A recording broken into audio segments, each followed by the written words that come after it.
আগে মা তারপরে বউ। আমি বললাম না আগে বউ তারপরে মা। আমি বললাম তো আগে মা তারপরে বউ। এই তুমি চুপ করো তো। এই তুমি চুপ করো তো। এই বল আগে বউ না আগে মা। আগে বউ আগে বউ আগে এই ঠিক করে বল আগে মা নাকি আগে বউ? আগে মা ও মা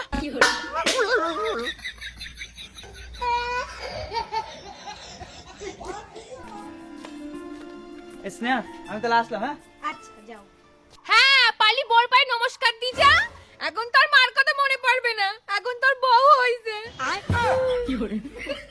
আমার কোনো মন্দিরে গিয়ে রেগে আই গেছে, আমি আর এবারে থাকবো না। আচ্ছা ঠিক আছে আমি তোমার প্রণাম করছি।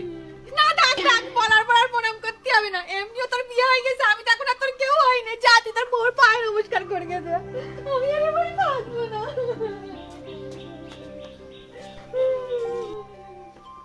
মা কান্না করছে, খুব কষ্ট হচ্ছে তাই না? যাও মারা চলে তলায় থাকো গে যাও। কালকে থেকে কাজে যাওয়ার সময় আর আমার বলে যেতে হবে না। তোমার জন্য আমি এতগুলো কথা শুনলাম। আরে একটা মহা ঝামেলায় পড়লাম আমি। যেদিক যাচ্ছি সেদিকে শুধু কান্না করছে, মানে আমিও কান্না করি।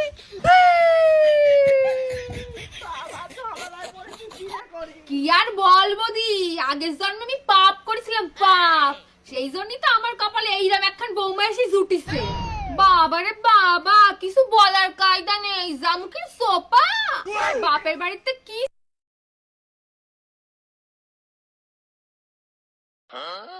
বলবো দি, আমার এই দুঃখের কথা।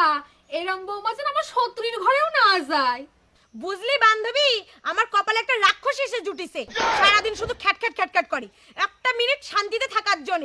গল্পে শুনিছিলাম না রাক্ষসী হয়, এখন রোজ তার সামনে দেখি। নিজে রাখার ইচ্ছা, তাহলে ছেলেটা বিয়ে দিছিলি কিসের জন্য? এই এক রাক্ষসের জন্য আমার জীবনটা পুরো ঝালাপালা হয়ে গেল। যত বড় মুখ না তত বড় কথা। এই তুই রাক্ষসী বললি কারে? রাক্ষসী বলবো না তো কি বলবো? রাক্ষসীর মতো ব্যবহার করিস। এই তুই কি বললি আমি রাক্ষসী? আমি রাক্ষসী? তোর তো গুষ্টি সত্যি সব পেটনি, আর তুই সব থেকে বড় পেটনি। এই তুই আমার গুষ্টি তুললি কেন? হ্যাঁ কথা কথা গুষ্টি তুলা না, তুই কি রকম? এই শোন, মুখ সামনে কথা বলবি। এটা কি তোর বাপের বাড়ি পেয়েছিস নাকি যে তুই মুখ চালাচ্ছিস? মুখ তোর বাপের বাড়ি গিয়ে চালাবি, এই বাড়ি না। শোন, এটা না তোরা বাপের বাড়ি না, ঠিক আছে? তুই যেরকম এই বাড়ি রয়েছিস আমিও সেরকম এই বাড়ি রইছি। শোন, একদম চুপা বাজাবি না, ঠিক আছে? চুপা একদম ভেঙে দেবো। আরে আমি তোর ছেড়ে দেবো নাকি? আমিও তোর মুখটা ভেঙে দেবো। যত বড় মুখ না তত বড় কথা। আসিস আসিস, কে কার মুখ ভাঙে দেখাই দেবো খুনি। শালা রাক্ষসী কোথাকার। বাবা মুখের ভাষা দেখো, ভাষা শুনলেই বোঝা যায় কোন বংশের মেয়ে। শালা ভিখারির বাচ্চা, ভিখারি কুড়োই নিয়ে এসেছি আমি। এই তুই চুপ কর। এই তুই চুপ কর। ওই একজন বউয়ের ভেড়া, বউয়ের দুটো কথা বলার মুরত নেই না? সারাক্ষণ বসে বসে তামাশা দেখিস, তো লজ্জা করে না? ওর ভেড়া না তো আরো কিছু, সারাদিন তো ম্যা ম্যা ম্যা করে করে ঘুরি বেড়াই।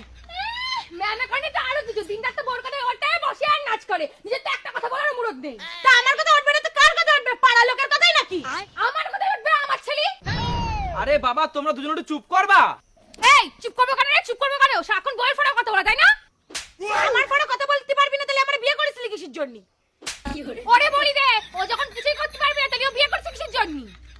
কেন তুই তোর মারে বলিসনি আমি তোর সাথে বিয়ে করতে যাইনি? তুই আগে আমার সাথে প্রেম করতে আইছিলি। শোন, তোর বউরে বলি বাপের বাড়িতে রান্না বান্না শিখে আসতি, ঠিক আছে? এই বাড়িতে এসে কিচ্ছু করতে পারে না। তোর মারে ঠিক করে বলি দে, ওটা আমার বাপের বাড়ি, হোটেল ম্যানেজমেন্টের কোর্স না। তুই বলতে পারছিস